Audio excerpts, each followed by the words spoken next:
We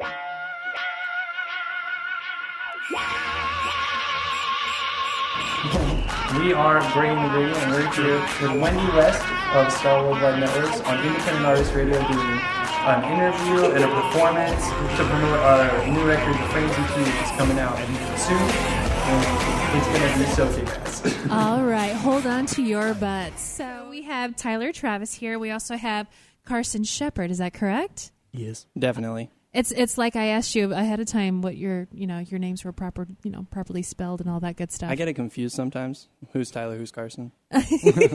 So which one's which? I'm Carson. I'm Tyler. All right. Well, it's you both are wearing green, so I could see why it's confusing. And you're blending into the green screen behind you, so it's freaking me out a little bit. We're actually going to change the name of the band to Green and the Gradient. Really? Mm-hmm. It's a work in progress thing. It's just for St. Patrick's Day. It'll be going by tomorrow. Oh, good. I'm curious. How did you come up with the name Gray and the Gradient? It was a long process. Yeah. We went through about 100 different names. We were like in between 3 or 4 different band names, and Gray and the Gradient just kind of stuck out to us as one that had the old school, like 4-person, one guy in the front of the band singing feel that we were going for, but also a little bit more interpretive, something the listener could understand differently than we do even. Well, and this is technically our third band name because we started, before we had even met Matt, our producer, we started as the Friendless Losers who run around with instruments, something like that. Something terrible. Something like that, and then we shortened it to the Friendless Losers, and then we were Bandwagon, and now we have changed to Gray and the Gradient. Wow. I think all bands go through that. I know for me, the band that I was in was Sarah Mayhem. That's a good name. Thank you. They wouldn't let me use Wendy. I'm like, seriously, you don't like my name? They're like, no. I'm like, you suck. Sarah Mayhem. It sounds like somebody you don't want to invite to your party, but you kind of do at the same time. You kind of do. She's the one that, probably is, shows up and you think she's going to be drunk, but she's completely sober and just acts like she's drunk. Exactly. I think that would be more fun, right? I mean, it'd be more fun for her. Yeah. You just act wasted. Because, she would remember everything. Exactly. See, that's the bad part about going to parties. You drink too much. You're like, oh, I did what? I talked to who? I so don't remember that. How did that happen? I've never been to a party before, so. That's true. Really? Sure. Where's your favorite place to perform?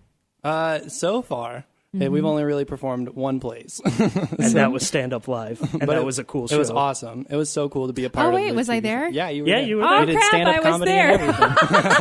Definitely there. Darn it. That's what I get for drinking ahead of time. Just forgot. I'm good like that, Actually, I think for me, I was a little bit nervous because I've never done stand-up comedy before. I'm like, oh, sure, I'll do stand-up comedy in stripper heels and a corset. That'll work. You were the talk of the night, Wendy. And it did work. It did work. That was a good time. It was a fun. good show. Everybody got a lot drunker than I expected them to, and me being the stone cold sober one, it was entertaining because I could remember it all. Did you film any of it? Oh, I wish. You didn't? I didn't. Matt, did you film any of I it? filmed all of it. I There's know an Matt invention filmed all called of the it. cell phone. All you have to do is put it on video and bink. Well, if I had recorded it, I probably would have recorded walking in on Pussy LaHoo in the bathroom and doing their makeup. So it was. Yeah. I did walk in on them on accident. Pussy Shouts LaHoo out, was though. funny. So Actually, funny. I had to change clothes in front of Charlie Spurlock, and I just remember she saw me topless and the look on her face like, and she's like, oh my God, I didn't realize they were so big. And I'm looking at her and I'm like, yeah, my eyes are beautiful, aren't they? That's hilarious. Yeah. So now you guys know my party trick with a straw. Definitely. That's right. That's right.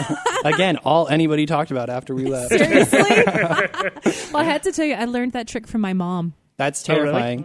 I would never like to learn any trick of that variety from my mother. Are you going to pass that down? Is this like a family thing now? It's Well, like a tradition? The closest thing I have to a child is a cat, and she just kind of doesn't do anything. Cats are I'm sure children, you too. could teach a cat. Like, Teach my- eventually. It'd take a while, but like... That could work. And okay, this is how you blow on a straw. Some positive reinforcement. That's all you need. Buy your cat some catnip and some cat treats. Teach her your trick. That could work, definitely. Get millions of YouTube hits. Oh, I should just do that in general. But then everybody would know the trick, and that just ruins all the That's true. Is it then a spontaneity. trick? right? It's not your thing anymore. It's not my everybody's. thing once everybody knows about it. It's a so. thing of the world. Yeah. Well, how did you guys meet? I know you said you've known each other for forever. We've met Who approached a lot of who? different ways. Who approached who first? Okay, so we had a mutual friend, Ian, who like introduced us. He liked to make like YouTube movies and stuff like that, and we just talked about like music and stuff. And we just kind of hit it off. But I just wanted to tell the story of how we knew that we were best friends. Besties. So Are we best friends? Breast friends forever. Breast friends? I think Tyler has got that corner covered. I got you. So we were going to the same high school, Mountain Ridge, and there was this guy that I was seeing around campus. He was kind of creepy looking. He was an older guy, and I had just gone and see. Did you ever see the movie Lovely Bones? Oh, I've heard of it. I don't think I've seen it. Okay, so it's a really. Am I allowed to swear? Yeah. Oh, okay, it's a really fucked up movie where this like pedophile like kidnaps this girl. It's this whole thing. But I thought this guy that was walking around campus looked like the rapist from The Lovely Bones. And I was just raking it over in my mind. I would notice him every once in a while. Oh, wait a minute. So, wait, how does that involve you? just wait. Okay, it's good. wait. So me and Carson were having lunch, and we were walking back to class. And this guy was like kind of tall. He was like taller than all the students. So I hit Carson. I was like, hey, have you ever seen the movie The Lovely Bones? Because that guy looks like the rapist from The Lovely Bones. And Carson turns to me and goes, That's my dad. It was my dad. And I was like, nah. That's a good one, Carson. My dad worked at the school. He was an aide to the special ed kids. And Tyler turns to me and goes, your dad looks like a pedophile rapist from this movie I saw last week. And he was like, that's not your dad. And I go, Dad. And I waved to him. And he turns around and he waves back to me. And Tyler goes, no way. No way. Have you seen Ferris Bueller's Day Off? Yes. You know Principal Rooney? Yes. My dad looks kind of like him, How but cool with is way that? less hair. And it's really confusing because I have none of the traits of my dad. Everybody tells me I look a lot like the mailman. Okay, that works. People look at me and my mom and they're like, what? I am the exact spitting image of my dad. Right. He was like this tall, huge Viking dude, 6 foot something, blonde hair, blue eyes, and then here I am. And you look at my mom; she's smaller, she's petite, and she has brown hair and brown eyes. And I'm looking at my mom and like, wow, I don't look anything like you. It's so Guess we know wild. all the dominant genes are Swedish. right. Definitely. Yay! Swedes are a dominant people. Oh, and you guys were wondering why I didn't wear green today. Hi. I keep walking past people who are wearing like bluish green or like turquoise, and I have a really strong impulse to pinch them as hard as I can, but they're strangers. So at the end of the day, you can't really do that. I was definitely walking around Tempe Marketplace earlier, and there were just like guys in tank tops that I was like, I feel like he'd get irrationally angry if I pinched him, but I really want to Dude, see what happens. If anybody pinches me, I'm going to knock them the fuck out. Oh my Because gosh. I go boxing You go boxing. twice a week. That's terrifying. I've met a lot of women who are into boxing, and all of them become a lot scarier the second they start boxing because they get the look on their face like, I now know how to punch you Oh, if I I do. need to. It's that Mike Tyson. Actually, I've been hit on by Mike Tyson. Yeah? He was Wait. he was a total Wait, sweetheart. pursued by Mike Tyson? Or like flirted with Mike Tyson. He flirted with me. I was kind of scared. 'Cause You're not gonna flirt back with Mike Tyson? No. It's Mike Tyson. He has the face tattoo and everything. You Yeah. can get over the lisp. Let's be real. Come No, on. it wasn't the lisp. It was something else. But he was a total sweetheart. When I'm like, I'm sorry, I'm seeing somebody. I was totally lying. But Hopefully he doesn't listen. oh, this is a long time ago. Hi, Mike Tyson. Oh man. I'm seeing somebody. I like your cartoon. It's like, really, I am. Yes. Oh man. So you know what I'm going to do is I'm going to play one of your songs real quick. Definitely. And so you guys write your own music, correct? All of it. Okay, so this is a song that I know my listeners have heard before. It was Sweet Cinderella. Oh, okay. How did you come up with the title and the whole vibe of that song? Tyler came up with it because we were sitting at a Starbucks and he looked across the table and there was a girl with her hair in a bun and she looked like mysterious. She had that whole like, I'm an edgy indie hipster girl. What do I think at night? And Tyler saw her and he wrote a song about her. And it's funny because she became one of my friends later in life. And I've never told her that Tyler wrote a song about her. Really? Because it makes me feel like a little uncomfortable to be like, hey, we performed, and like now we sing this song about you to a whole bunch of strangers who have never met you. So what does she think of your dad? That's a good question. Hopefully not much. Hi, Dad. All right, well, we're going to go and we're going to listen to the song, and then I'm going to take us to a quick commercial break. When we come back from the commercial break, I'm actually quite excited because what we're going to do is we're going to have you guys play a live acoustic song. So I'll let you introduce the song as soon as we get back. So what we're going to do is thank you to our awesome sponsors, and we will be right back in just a moment.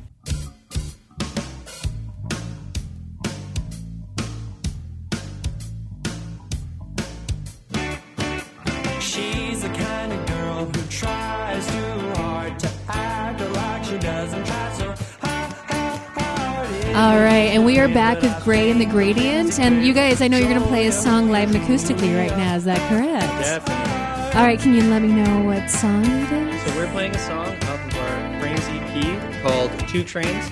Make sure that it's one word and a Z at the end. You know, for those of you the number two. Number 2. The word train. Who a Z does at number the end. 2 work for? 2 trains. Sorry, I had to do it. It's all right. We forgive you. We make terrible jokes all the time. Are you saying my jokes are terrible? And this is your show, Wendy. This is your show. You think I'd come on your would show and never say say something that on rude your like show. that? Really? God, I feel so powerful right now. Oh, man. So can you tell us the story behind this song? I don't know if there's so much a story behind this song as we played it and we liked it, and so we just like kept building on it, on what we liked. The first time I met Matt, I came over to his house with this guitar riff, and he was like, all right, you're pretty good. We should start trying to record stuff and like get things happening. So this is kind of one of the songs that started it all, and it's definitely one of our favorites to perform and to listen to off the album. It's probably my favorite on the album, but that's also Perfect. because I wrote it. So you have to consider that. Well, go ahead and start. You ready? Yep. All right. 2, 3, 4.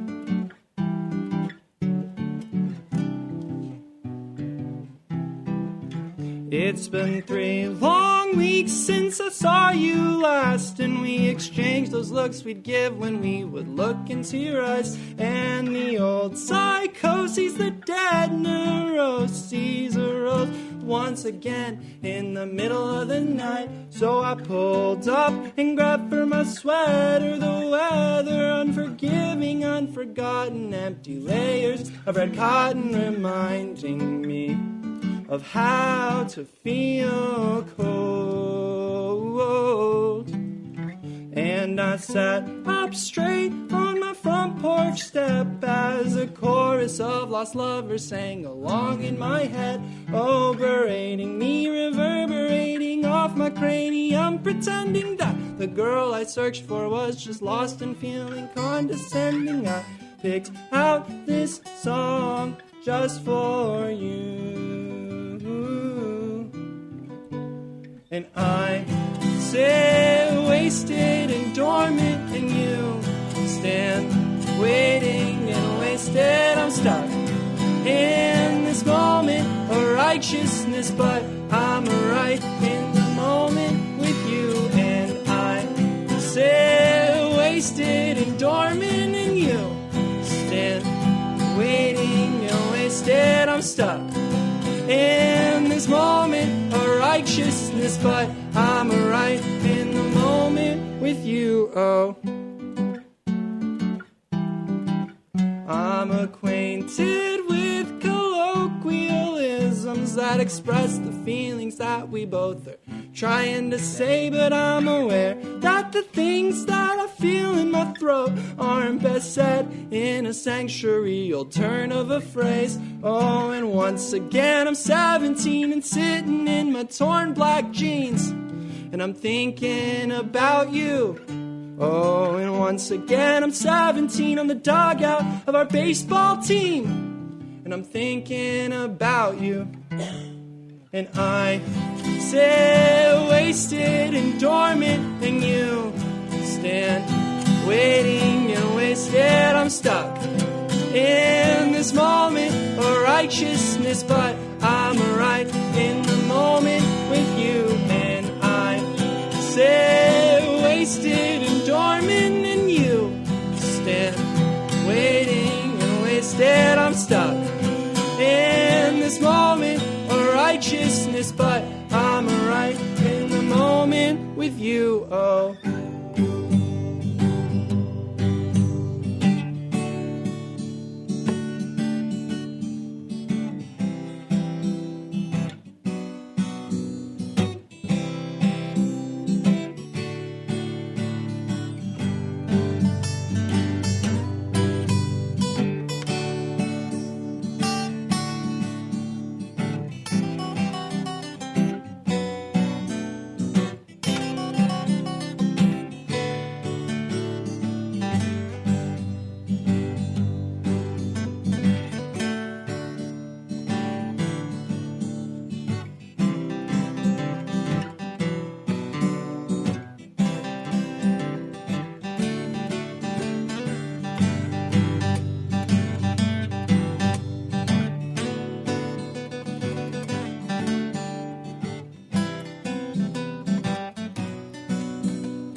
That's 2 Trains. That was beautiful. Oh my gosh. Thank you so much. Oh, now I'm like really can't wait for you to like play the next song. Holy crap, that was awesome. Oh man. When you start writing, do you have a specific like method that you go through? A lot of it depends. Mm-hmm. Usually, Tyler and I will bring something to the other person, and one of us will be like, "No, that's not right. We need to do it this way." And then we build the music first, and then we build the lyrics. I usually end up writing most of the lyrics with Tyler's help. But Tyler ends up writing most of the music, so it's about a 50-50 trade. Yeah, I don't think if we mentioned it yet, but I'm the guitarist and Carson's the singer. So If you didn't get that. So yeah, we. So I usually end up writing most of when I write a song. It usually comes with either a chord progression that sounds good, and I just like write by ear. So whatever sounds like it follows the next chord, I'll add. Or like a guitar riff too. I'll write it around. Like Sweet Cinderella was written around that guitar riff, the da da da da da da da. Whereas, and then I write lyrics on top of that because I'm like, I'll write a lyrics. We like to Carson's write definitely the refiner of the lyrics, much like I am the refiner of the music. We like to so. write in a lot less of a structured way. We write through jamming and through creation, and then we decide what's good and bad, what we pick out as the best and worst parts, and we take those out or add those in or build on things. So it's not so much like we're writing a song as it is we're just like melding our minds and seeing what comes out. Yeah, I've realized that just through experience that writing a song and trying to come back to it, for me, just doesn't work. Like, when inspiration strikes, it strikes, and I have to, like, just sit there and plow through it. Because if I write a verse and a chorus and then think, oh, that's good, I'm going to come back and write the second verse, I don't know what the hell I was thinking when I was doing the first Really? verse. Yeah. Do you it's really record yourself singing and playing it while you're writing, or do you just write everything down? It depends on how many parts I write. For me, at least, I'll like And if we it's have just a simple chord a structure. lot of help when it comes to recording. A lot of people come and give us advice on what they think. And especially on this album, we had our rhythm guitarist and our drummer who had a lot of input and gave us a lot of great ideas. Do you want to give a shout out to your other bandmates and give their names? Shouts out to, right now, Errol Herrera and Alex Saint. They are our current band, and they kill it every single time we practice and perform. But in the studio, In the studio, we had a lot of help from our friends Craig and Ashley, who played in our band with us for a while and just gave us they were our nerds. They knew all the music theory. They knew all the different places the quarter notes fit with the eighth note and the half note. And they really helped us a lot. Listen to Carson try and talk about That's music why at they're a the technical nerds, level. and I'm not the nerd. You got the quarter Ash- rest and the half rest. Me, Ashley, and Craig are in the studio doing math, and I'm just sitting Hey, there like, now. hey, can we go get some McDonald's? I remember taking music theory classes. And it was fun, but at the same time, you just really wanted to pick up the piano and throw it across the room. A lot of how we do things in our lives, as well as in our music, is instinctual. Like, Tyler, if you're like, this is probably a good idea, Tyler and I probably already did it and ruined it. I love it. Are you saying we've done everything? Oh my gosh. I was also originally in marching band, and I've been in band since like 4th grade. What did you I play played in the the marching band? euphonium. The what? The euphonium? It's like so A you nerd know instrument. like a tuba? Yeah. It's like smaller and for the less manly. So it wasn't a French horn. No, it's basically it looks exactly like a tuba. It sits up on your thing. Except okay. On your thing? So yeah, on my thing. It sits on my On thing. your stand. Have you He's seen? looking for the word stand. No, I'm looking for the word thigh, but I was moving on to the next thought. Have you seen the 40-Year-Old Virgin? That Yes. old movie. You know, there's a very quick scene where he's walking around doing nothing in his house because he's a nerd, Yeah. and he walks around with this thing with the valves on the front, and he's like, "Blip, blip, blip, blip." Yeah. That's euphonium. Okay, wow. So I was the 40-year-old virgin in high school, and they and Nothing much has changed. Wait, you were the 40-year-old virgin in high school, but you were still afraid of his dad? yeah, Who's the creepy one now? Oh my gosh. Okay, so were you in marching band too? Oh, no, I was in theater. I was a different kind of nerd. Oh. There's something special about band people. I love band people, so It's Somebody's 50-50. got to. It's 50-50. I tried to be a band person; they wouldn't let me in. really? They were like, I- Matt, you're too So stupid. I sided with the theater side instead. So I had a little bit of both worlds. I don't know, for me, my freshman year was flute, sophomore year was clarinet, my junior year was flagline, my senior year I was a drummer.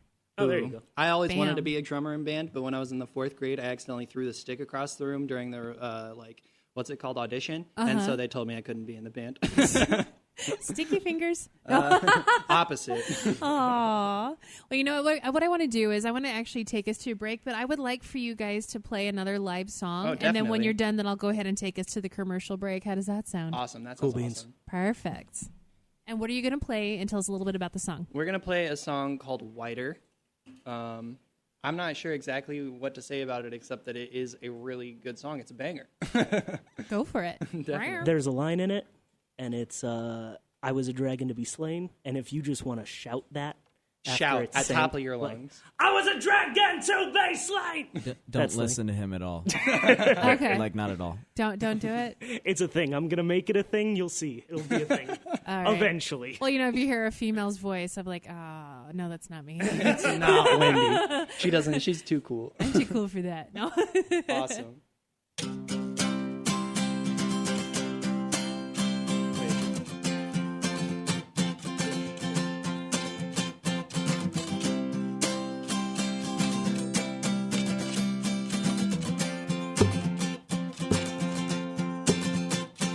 My teeth were so much whiter at the start of this last summer when I hadn't learned to smoke yet. I hadn't learned to smoke. And my heart was so much warmer when my arms were also shorter. But I hadn't learned to cope yet. I hadn't learned to cope. If you knew what I was thinking on that night this past December, you'd be running for the door, yeah, just running for the door. But I took my leather jacket in my spot right near the curb. I put the pedal to the floor, oh, the pedal to the floor. And I used to think I was a knight in shining armor, but now I see I'm a dragon to be slain, and you standing there, and your hands aren't getting warmer. Is it me or this thing that's in my veins? And I sat there nearly naked as you cried yourself to sleep. And well, I put my arms around you, but goddamn, they felt weak. And if you knew what I was seeing when I looked right in your eyes, then all you'd ever wish to see was your sharp, eminent demise. And I used to think I was a knight in shining armor, but now I see I'm a dragon to be slain, and you standing there, and your hands are getting warmer. Is it me or this thing that's in my veins? And we talked for days as we sat there on the couch. Our lungs breathed in, our hearts breathed out, and we set our ways in such a path that I knew nothing would just ever change. And we found our fates in those fortune cookie hearts that we had right from the start. Oh, please help me be well.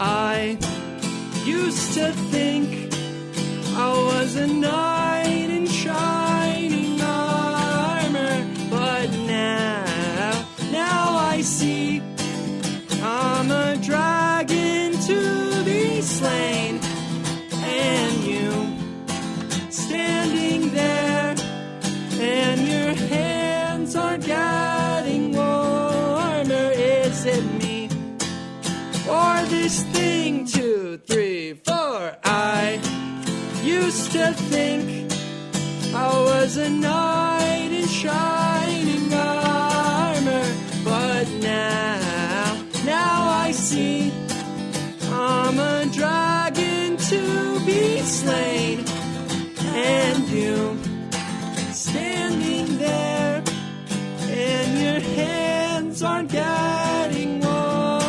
Is it me or this thing that's in my veins? That's in my veins. That's Whiter.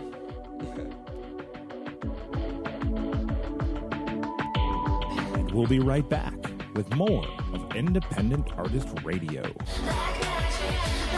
More of Independent Artist Radio. All right, you guys. I've had so much fun having you on the show today. Thank you for coming all the way out here. Thanks for having Absolutely. us. Thanks for having us. Okay, so I'm curious. Now, if people want to follow your progress, how can they follow you on Facebook, Instagram, Twitter, all that good stuff? We have a variety of social medias. YouTube. We have a YouTube account where we just posted our music video for our single Verses. If you The first one? If you guys are interested in going and watching it, we're Gray and the Gradient everywhere. So if you're looking for us on Instagram, we're at Gray and the Gradient. If you're looking for us on Twitter, we're at Gray and the Gradient. It's spelled with an E, not an A, because we're American, not British. True.